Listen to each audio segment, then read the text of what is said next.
wasallim ala Muhammad wa ala azwajihi wa zurriyyatihi kama shallaita ala Ibrahim wa barik ala Muhammad wa azwajihi wa zurriyyatihi kama barakta ala ali Ibrahim innaka Hamidum Majid. Rabbana zidna ilma warzuqna fahma wa taqabbal minna innaka antas samiul alim. Walakal hamdu ya rabbal alamin. Syukur kepada Allah Subhanahu wa taala kerana pada malam ini dapat sama-sama kita berkumpul untuk kita sambung kuliah kita yang telah lalu, yang telah kita tinggalkan, ya. Bersabit dengan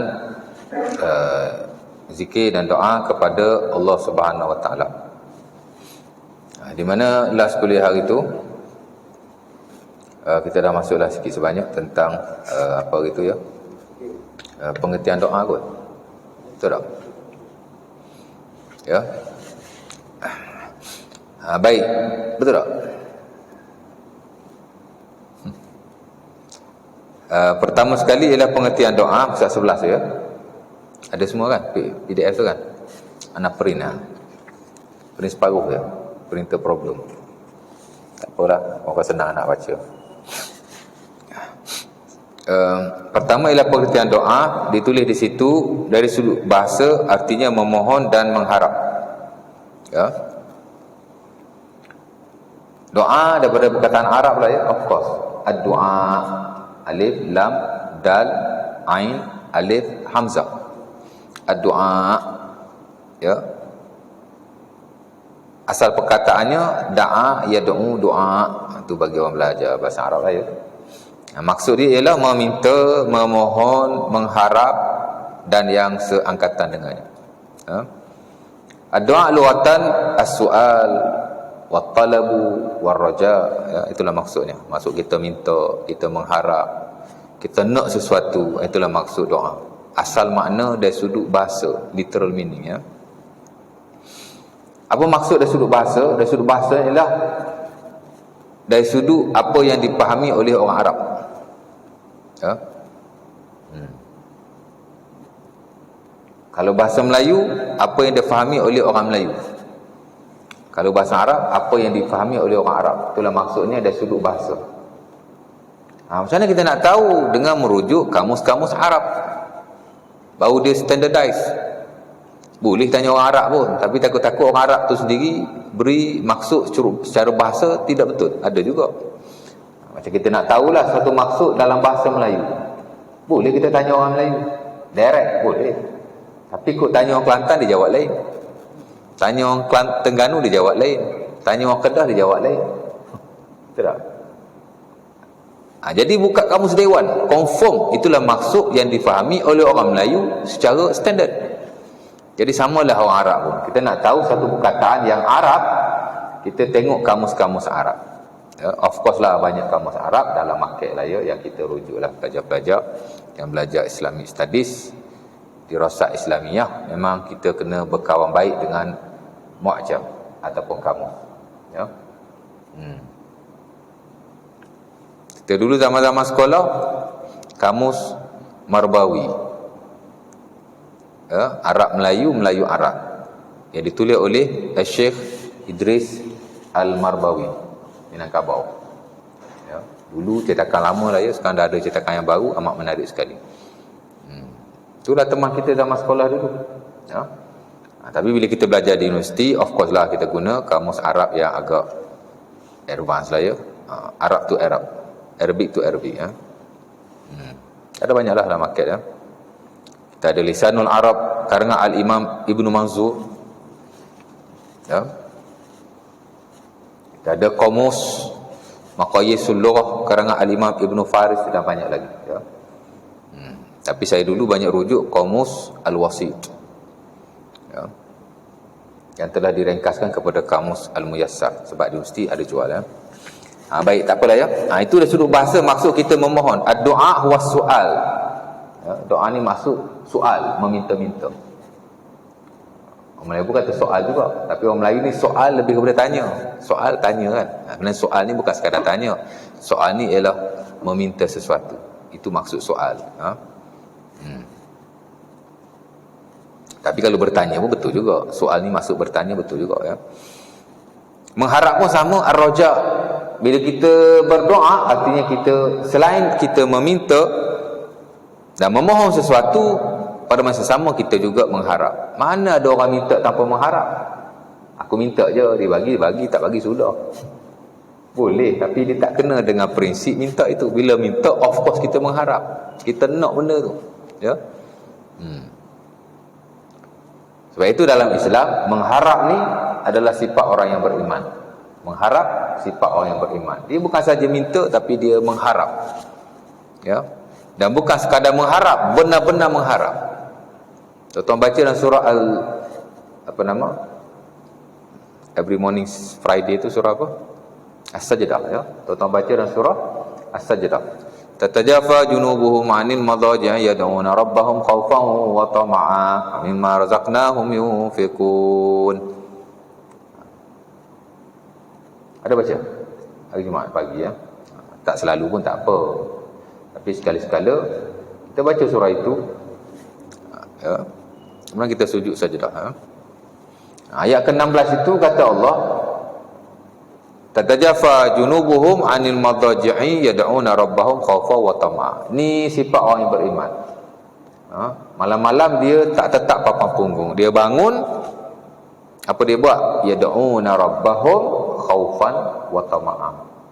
Dia berdoa kepada Tuhannya dengan sebab dia takut dan dengan sebab dia tamak. Apa maksud tamak? Tamak ni benar-benar mengharap, benar-benar nak. Ya.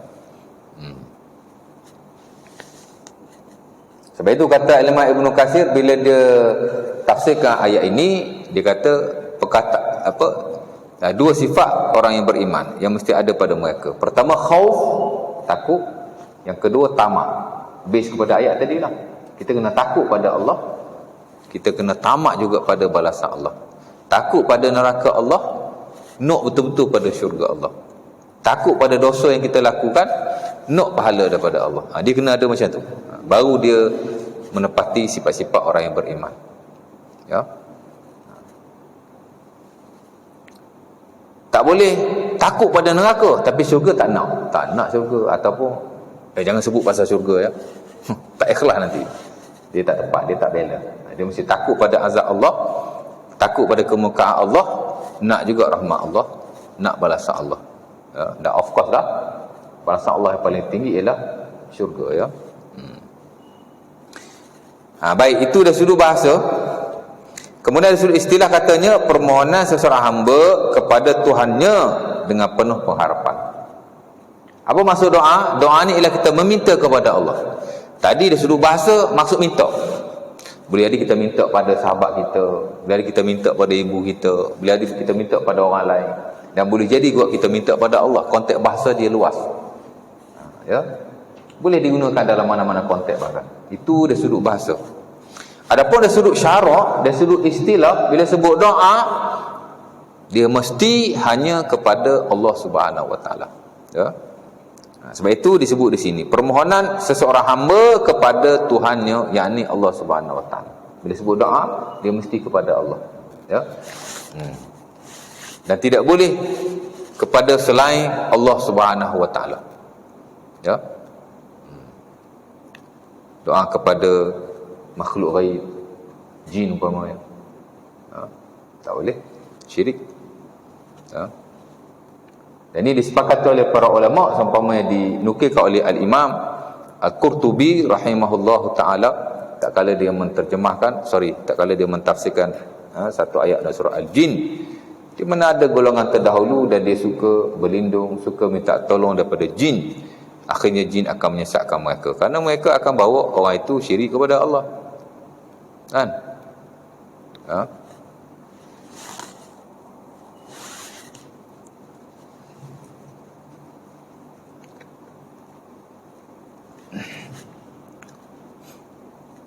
Jadi kata beliau, la khilaf bainal ulama anna al-istighasata bil jinni syirkun.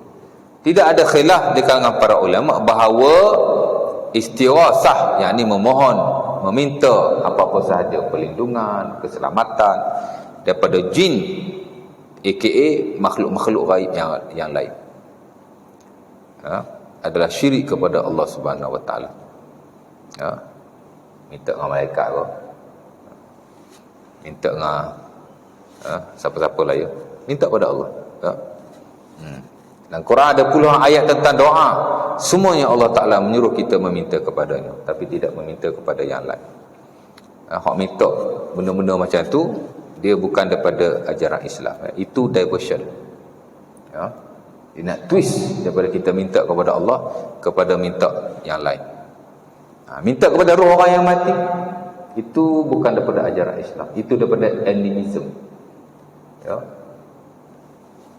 Agama-agama yang berkonsepkan Buddha, Hindu, ya, dia suka minta kepada roh untuk nenek dia yang mati. Ya. Termasuk juga minta kepada roh orang-orang soleh. Termasuk juga minta kepada roh Rasulullah SAW. Tak perlu. Ya. Tapi kalau kita minta dengan Allah, ya Allah, aku minta dengan keberkatan Nabi-Mu, aku minta dengan kedudukan Nabi-Mu, itu tak apa. Ini direct minta, wahai Rasulullah, tolonglah aku. So dengar je kau minta tu. Ha? Tapi kita tak nafilah ya. Ada golongan yang nak divert, nak twist kita daripada minta kepada Allah kepada minta selain Allah. Tak perlu sama sekali ya. Nabi ajar minta direct pada Allah. Tapi adalah ada adabnya ya. Baik. Itu ya, bila sebut doa minta kepada Allah. Ya.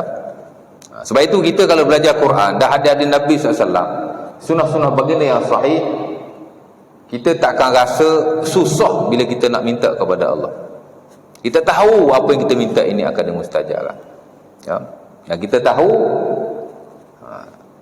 doa kepada Allah ni adalah ibadah. Kalau Allah Ta'ala tak mustajab sekalipun, dia ibadah. Ya. Dan ibadah ni of course lah ada balasan yang baik di sisi Allah Subhanahu Wa Ta'ala. Sebab ada juga hadis Nabi sebut, doa ni ada Allah Ta'ala bagi terus apa yang kita minta. Ada Allah Ta'ala beri yang lain lebih baik daripada apa yang kita minta. Ada Allah Ta'ala tak bagi, tapi Allah Ta'ala jauhkan kita daripada musibah dan bala. Ada Allah Ta'ala tak bagi kat dunia, tapi Allah Ta'ala simpan, Allah Ta'ala beri pada akhirat nanti. Tapi ada balasan yang baiklah. Baik. Itu pengertian doa ya. Kemudian yang kedua, pembahagian doa. Nombor 2. Pertama, doa ibadah. Kedua, doa permohonan. Doa munajat. Ataupun sebagian ulama, umpama Al-Imam Ibn Qayyim rahimahullah dalam bukunya Al-Wabilus Sayyib, beliau membahagikan doa kepada doa zikir dan doa masalah. Sama lah ya, nama je lain tu, tapi dia konteks-konteks yang sama. Doa ibadah ni ialah doa yang kita panjatkan kepada Allah Subhanahu Wa Ta'ala. Memang dia ibadah. Sembahyang umpamanya, sembahyang adalah ibadah. Sembahyang adalah doa. As-salatu lughatan ad-du'a. Sembahyang secara bahasa adalah doa. Ya. Dan segala apa yang kita baca dalam sembahyang, dia adalah doa ibadah. Doa, kalau ada doa, dia ibadah. Tuan-tuan sembahyang, tuan-tuan baca Al-Fatihah.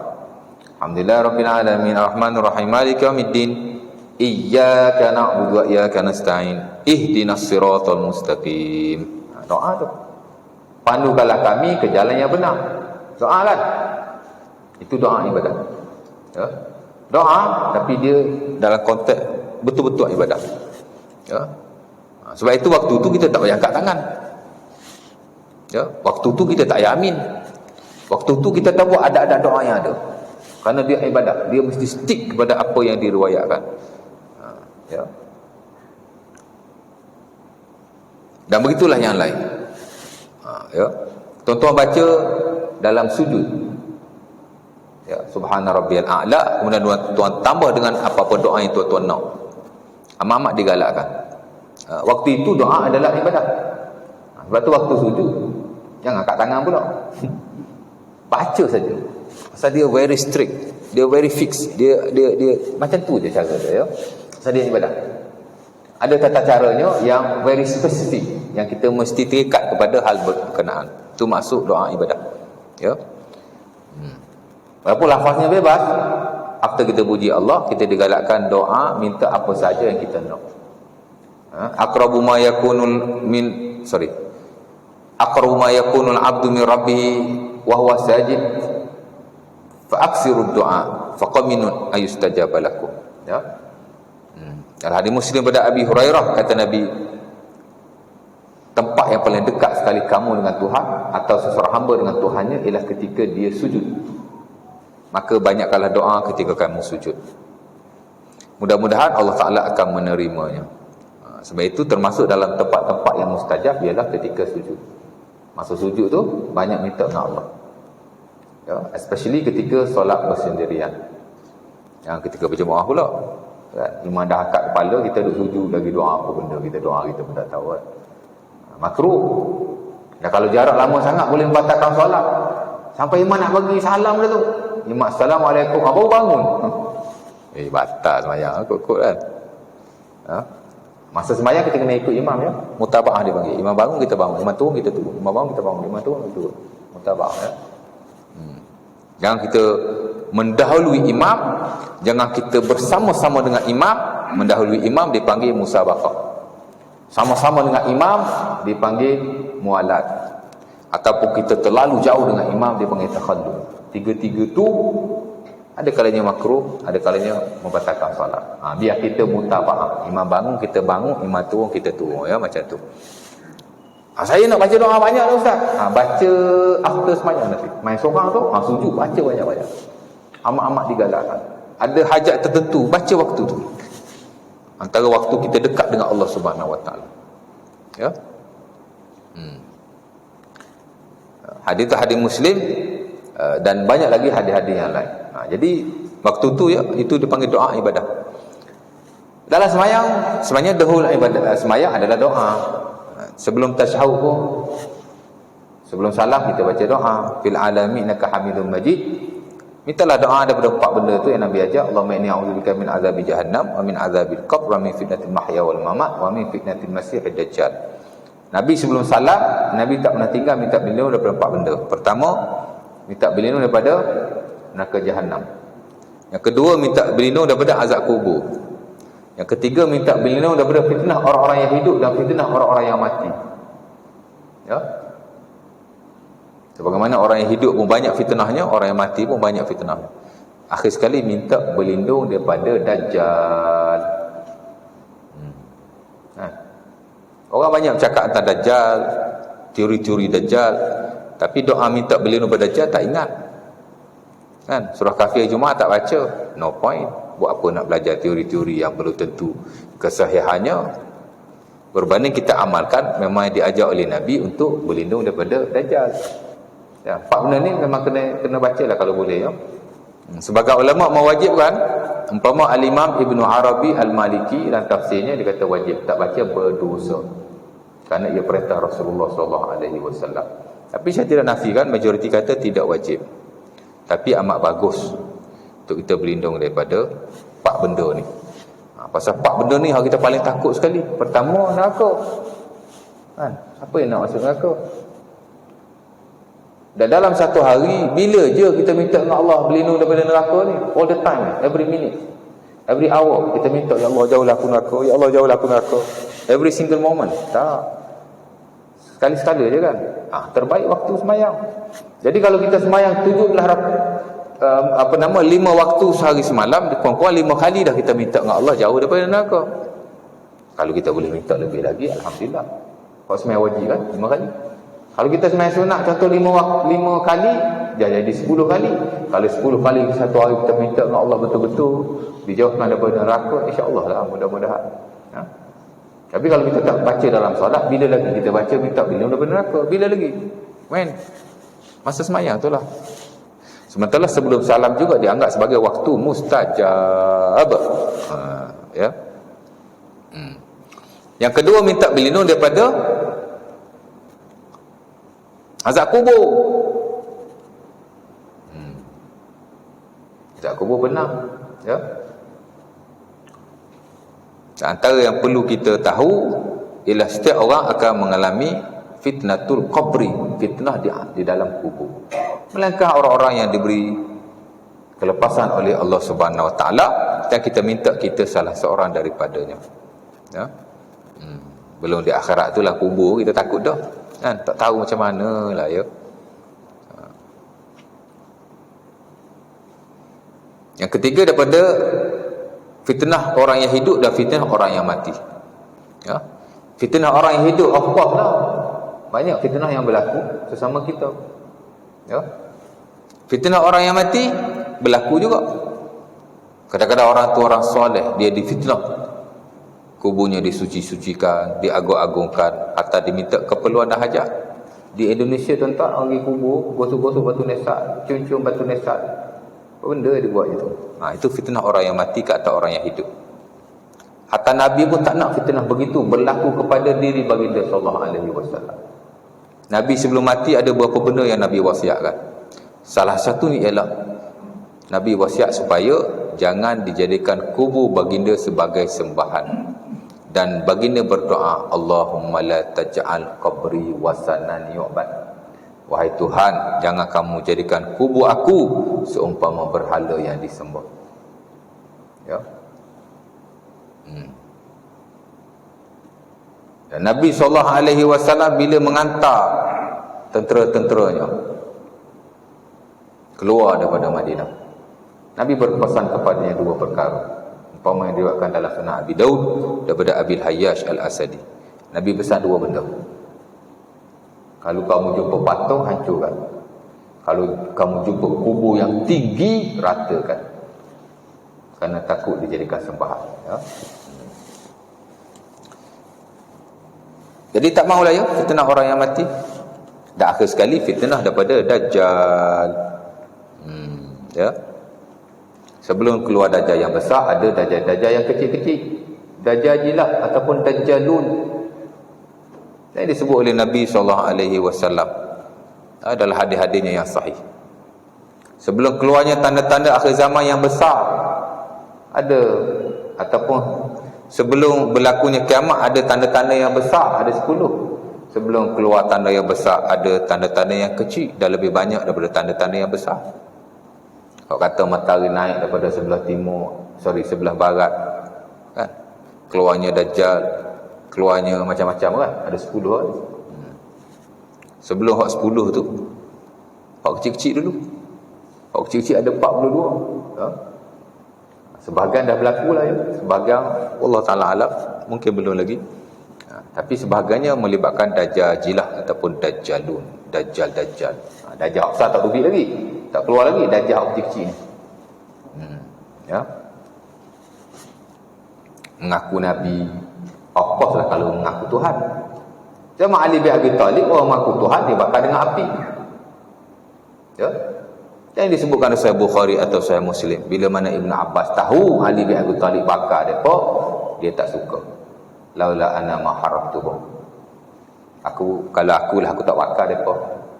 Kerana dia dengar Nabi kata la yu'azib bi azabillah illa la yu'azib bin nar illa rabbun nar. Tak boleh azab seseorang itu dengan api melainkan Tuhan kepada api.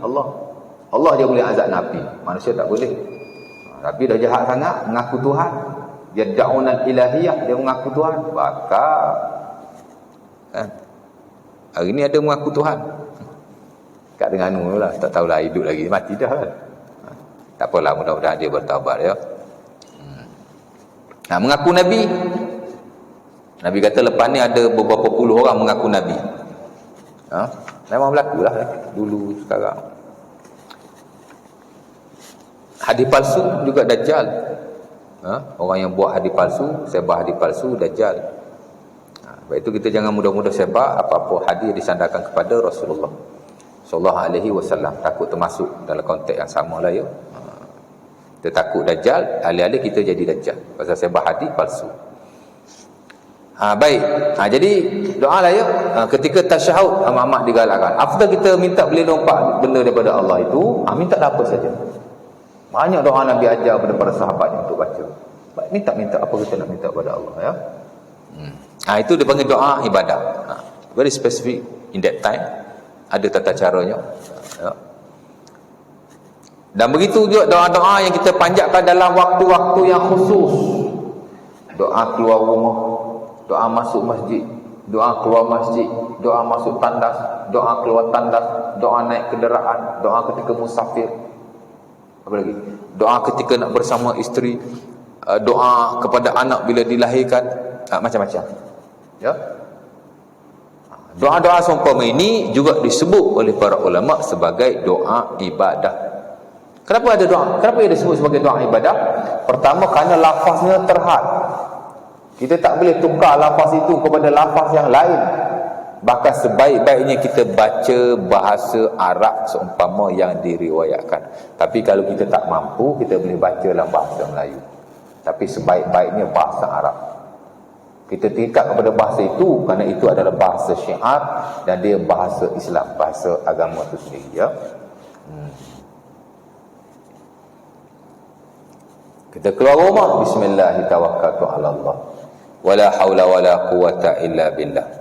Siapa-siapa yang baca doa itu dijamin dipelihara oleh Allah Subhanahu wa taala. Ya.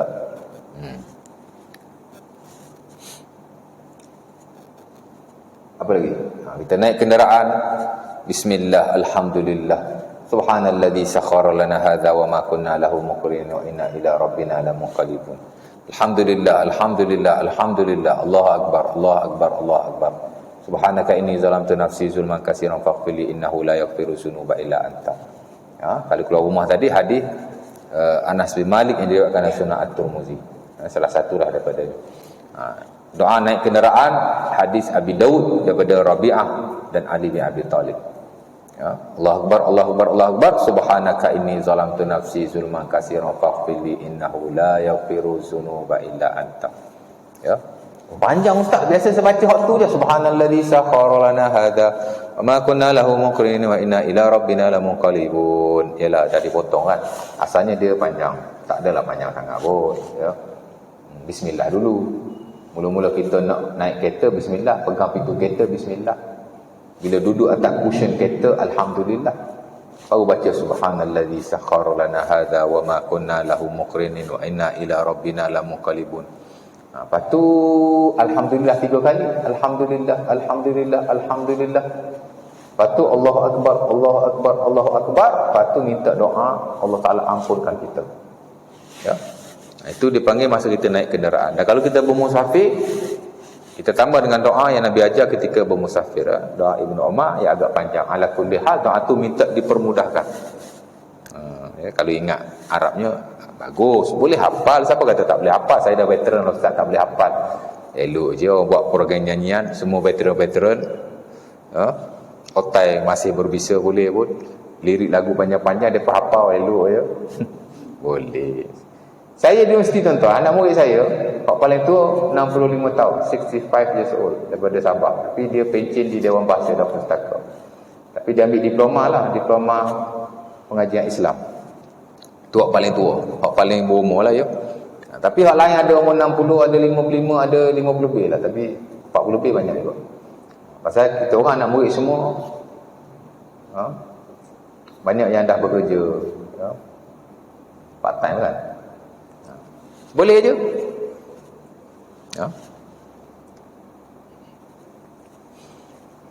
Begitulah ya. Masuk tanda keluar tanda itu semua tuan-tuan dah tahu dah belaka. Itu disebut sebagai doa ibadah. Pertama kerana lafaznya tak boleh ditukar ganti. Ya, kita terikat kepada lafaz itu. Dan ini disebut oleh para ulama kita, antaranya Al-Imam Al-Qurtubi rahimahullah. Katanya nas ataupun hadis-hadis ataupun doa-doa yang diriwayatkan dalam hal-hal seumpama itu la yajuzu tabdiluha, tak boleh kita tukar, mesti terikat kepada apa yang diriwayatkan. Ya. Dah masuk tandas, keluar tandas, masuk masjid, keluar masjid.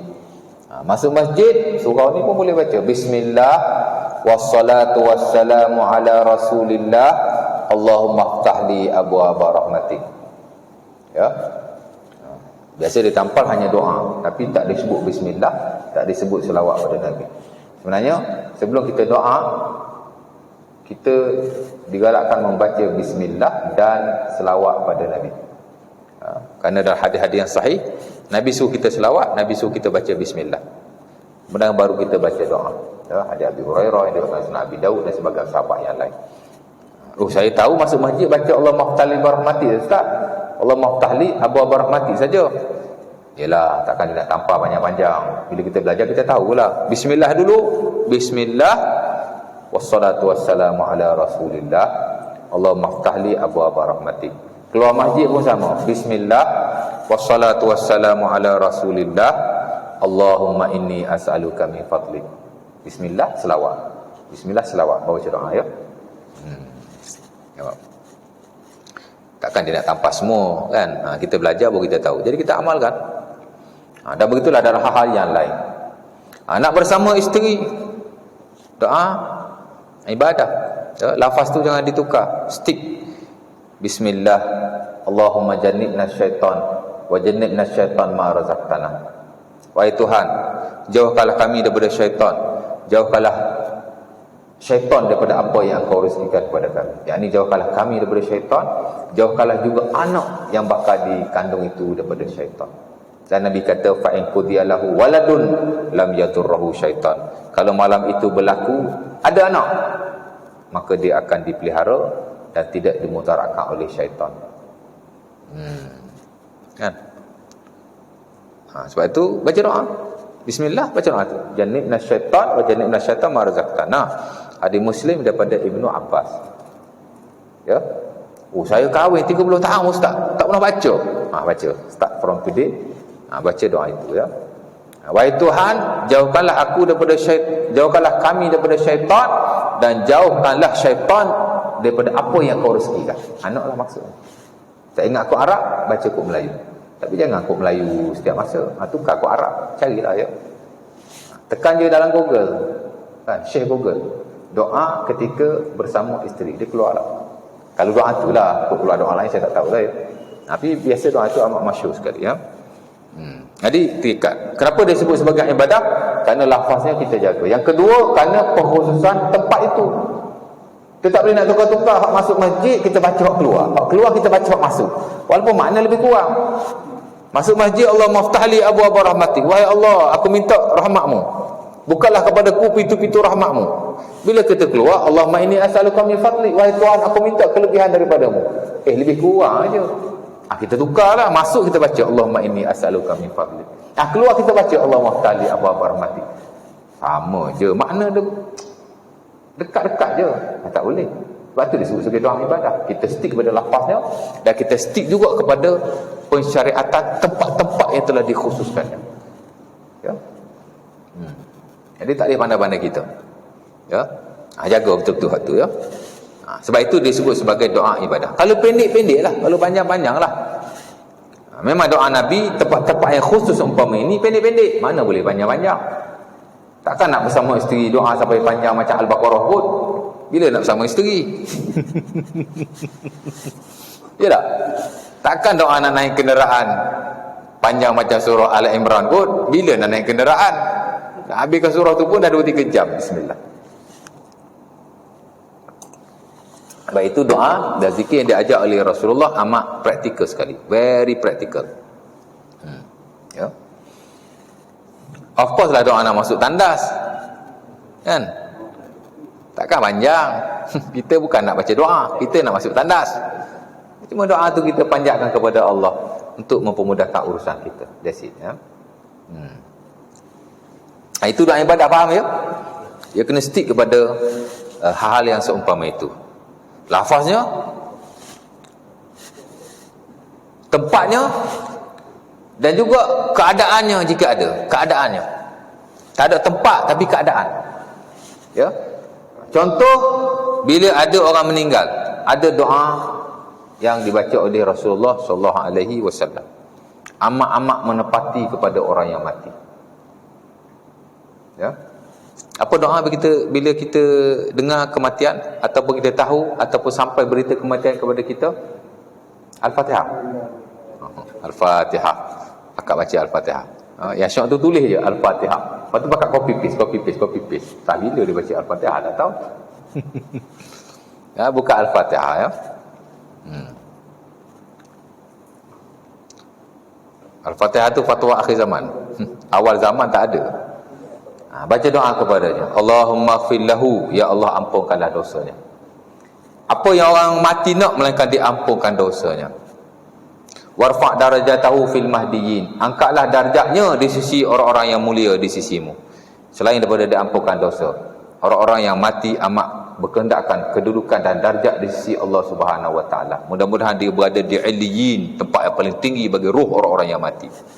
Mudah-mudahan. Kita mintalah pada Allah. Wakhluhu fi aqibihi fil ghabirin, gantikan dia kepada ahli keluarganya dengan orang yang lebih baik. Ya?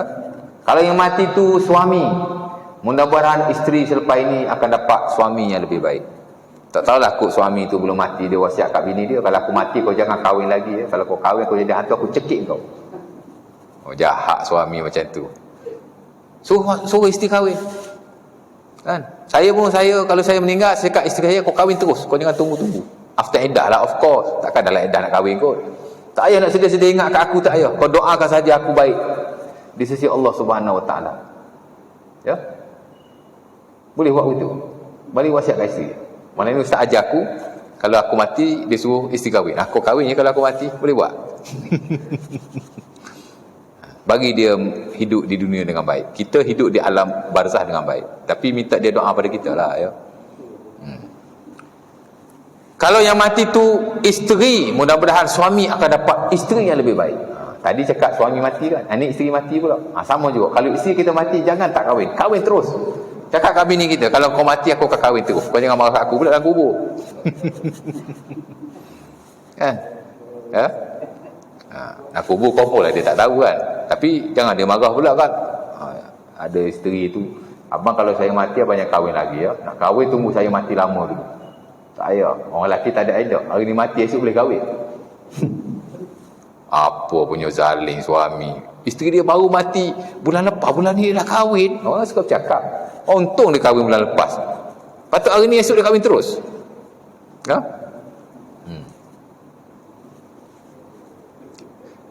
Ada riwayat Imam Ahmad rahimahullah, lepas dia kematian isteri dia terus kahwin. Beberapa hari selepas kematian isteri.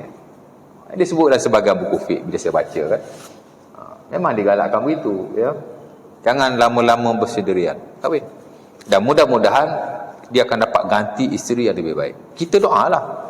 Allah makhluf fi aqibi fil ghabirin. Ya Allah, gantikanlah orang yang mati itu kepada ahli keluarganya dengan ganti yang lebih baik. Ya. Kalau yang mati itu bapa, mudah-mudahan anaknya akan dapat bapa yang lebih baik. Walaupun bapa tiri. Yalah, mak dia takkan nak membujang sampai mati. Dia akan kahwin jadi bapa tiri pada anak dia. Mudah-mudahan dapat bapa tiri yang lebih baik. Memang ramai bapa tiri yang baik. Ada yang tak baik juga pun. Ramai mak tiri yang baik. Saya ada personal experience. Mak tiri yang amat baik sekali. Kahwin dengan seorang suami yang sudah ada 6-7 orang anak, dia jaga sampai besar. Bagus ya. Ada orang tak baik pun, tapi yang baik pun ada juga ya. Waghfir lana walahu ya rabbal alamin. Ampunkanlah daku dan dia wahai Tuhan. Tadi kita minta doa ampun kat dia saja. Ini minta Allah Taala ampun dia, ampun kita. Ambil manfaat sikit. Ampun dia, ampun kita. Wafsah lahu fi qabrihi wa nawwir lahu fi. Luaskanlah kuburnya. Apa yang orang mati mau, melainkan dikuaskan kuburnya, diluaskan kuburnya. Sebab kubur mati mana ada luas. Lebar 3 atau 4 hasta, dalam 6 atau 7 hasta, that's it. Ya? Betul tak? Kau dalam, luas, gali, luas, besar surau ni. Tak ada. Kubur besar mana lah sangat. Tapi di sisi Allah, dia bila disempit sesempit-sempitnya, hingga Nabi kata takhtalifu al-adla', rusuk sampai macam tu. Tapi kalau dia orang yang baik, diluaskan sampai 60 hasta. Luaskan lahu fi qabrihi ila 60 zira'an. Diluaskan sampai 60 hasta. Kalau dia orang yang baik, malah boleh jadi surau luas lagi. Tu kita minta dengan Allah tu, ya Allah luaskanlah kuburnya. Pasal kubur sempit, kita lah minta ke dia, kepada Allah Subhanahu Wa Taala, supaya diluas-luaskan kuburnya. Kita tak mati lagi, kita tak tahu. Bila kita mati baru kita tahu, kan? Wa nawwir lahu fi, hujung sekali kita minta dengan Allah supaya dicahayakan kuburnya. Pasal kubur gelap, kan ada lampu kat kubur? Tak ada. Luar kubur ada lampu, dalam kubur tak ada lampu. Kalau ada pun waktu nak tanam tu dia, tak ada, ditinggalkan lampu kat dalam tu, gelap.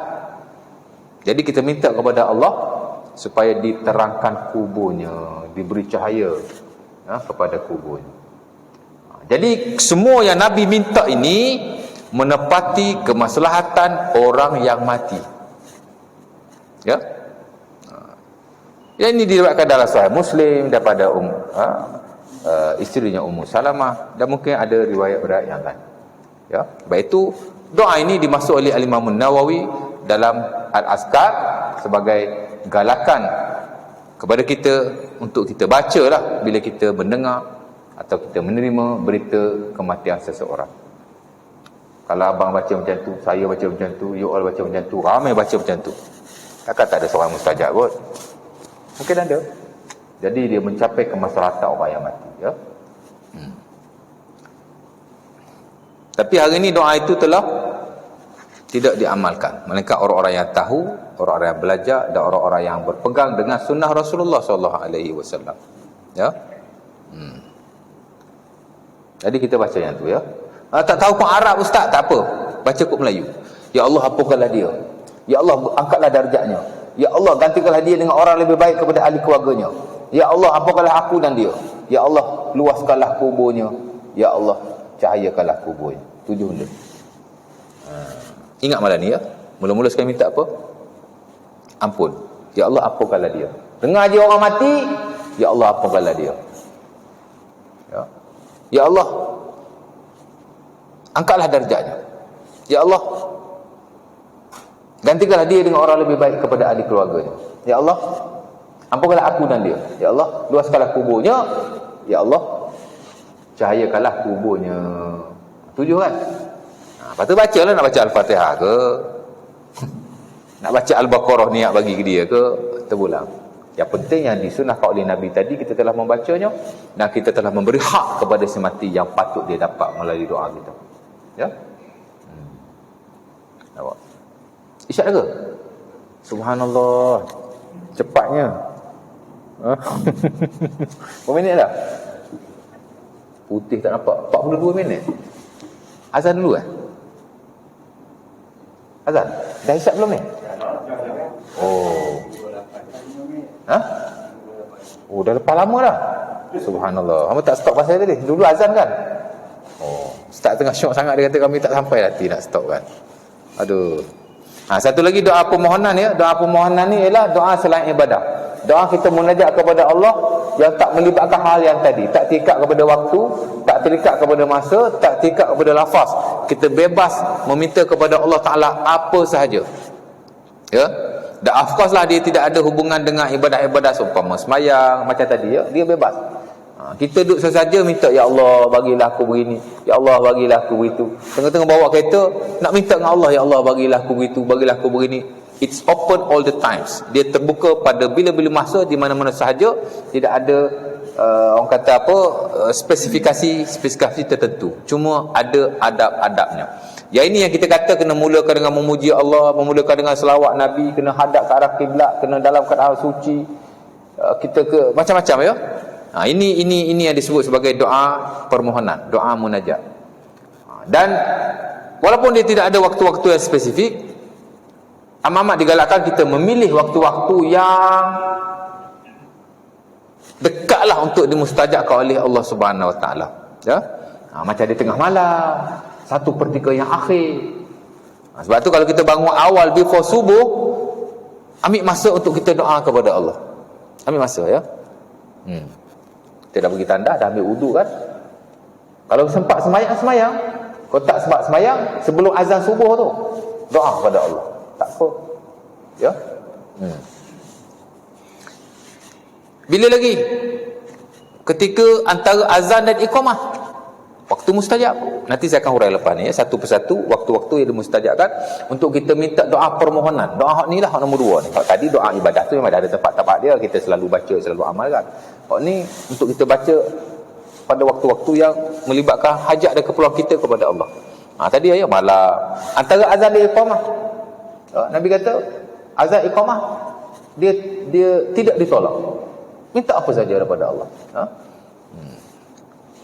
Lagi ketika ayam berkokok. Kok angkat tangan, ya Allah.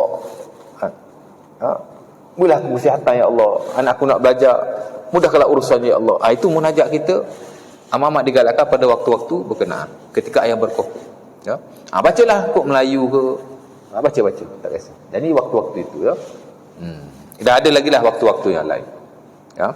Yang kita akan kongsikan pada masa akan datang lah ya, insya-Allah taala. Terutama bersabit dengan adab lah ya. Doa permohonan ni dia ada adab-adabnya berasas kepada sunnah Rasulullah sallallahu alaihi wasallam.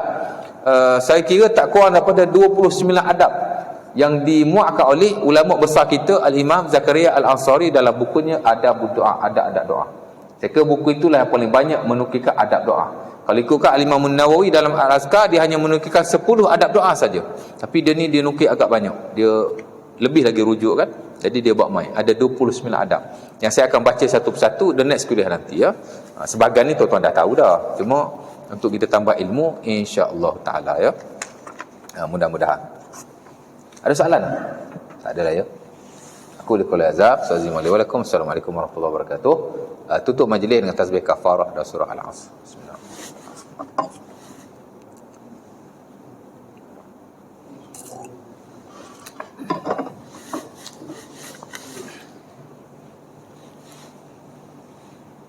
Tutup ni.